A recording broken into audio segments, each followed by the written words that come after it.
And you know what? Hopefully the weather will get you more in a Christmas spirit. You know, it's kind of cooled down. We finally got rid of all that record heat, and now we're dealing with the chilly temperatures. We weren't dealing with the bad air quality, but even that's cleared up now. So it's good. It's a little early gift from Santa, right? Nice. All right, let's take a look outside the ABC4 studios because we can actually show you something this time as we look out there tonight. Unlike the past couple of nights, now it's not a beautiful view because we got some clouds left over.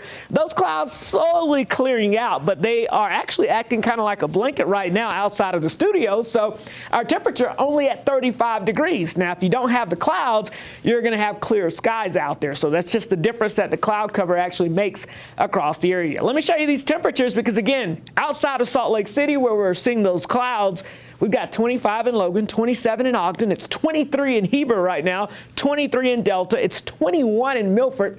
Our friends in Cedar City, hey, you are winning, or maybe not so much winning, 20 degrees already there, but down the road in St. George is at 42 degrees. So we've got a wide array of temperatures, but the main theme is most of us are dropping through the 20s and will likely end up into the teens by tomorrow morning. Now, I think here in Salt Lake City we'll likely drop down only into the low 20s just because of those clouds are going to make it a slower drop out there, but still frigid when you wake up tomorrow morning. And I think everyone else, as I mentioned, likely dropping down into the teens. 15 in Delta, 16 in Price, 12 in Vernal, 19 in Moab. Same story for Blanding, 14 Escalante, 16 in Cedar City, and how about 11 degrees in Beaver. Now, tomorrow morning we'll start off frigid, but as we go throughout the day, that sunshine will help us out a little bit. We'll climb into the mid-30s by lunchtime, upper 30s in the afternoon. But, it's going to be a below-average day. Chilly conditions despite that sunshine. Most of us will end up in the 30s with a few 40s sprinkled in, primarily across the far southern sections of the state.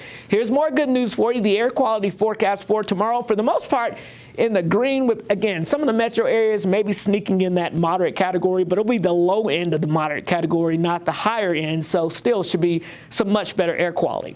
All right, let's talk about the upper level pattern here as we watch this storm system move away. That trough brought us the clearing air, the inversion buster, as we call it. High pressure tries to sneak back in late Tuesday into Wednesday. So that's why we could see a little bit of an inversion set up, but it will not be nearly the strength of what we saw last week. So you may not even hardly notice it by the time we get towards the middle of the week. Then that moves out of here because we've got another weak storm system that's going to move onshore from the west, and that's going to bring us at least a chance of a few snow showers. And again, the bigger story with this system is not going to be the potential of precipitation. It's going to be that it's going to mix up the air enough to try to get rid of any inversions that do try to develop. And we kind of get into an active pattern. Notice a little bit of a ridge on Friday tries to redevelop. But then as we go into your Saturday and Sunday, another disturbance moves in, could bring us some moisture for the weekend.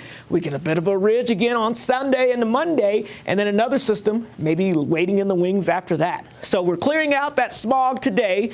High pressure will keep us cleared out as we go into your Tuesday. A little bit of haze tries to build with some clouds on Wednesday, but then here comes that quick-moving disturbance on Thursday. Could give us a few snow showers, but again, the bigger story is not going to be a ton of snow with these. These are fast-moving. They don't have a ton of moisture, but a few snow showers. We get a break on Friday, and then as we go into the weekend, we may be tracking yet another disturbance. Again, none of these systems look very strong, but they are strong enough to keep the inversion down. As far as in the accumulations, they look to be fairly light, primarily in the mountains, where we could see a couple of inches, but again, this is going to be more of an inversion clearer for us than a big-time snow producer for us. But every little bit helps, right? St. George, lots of sunshine, upper 40s for your Tuesday, 50s Wednesday, Thursday, and Friday, but lows below freezing.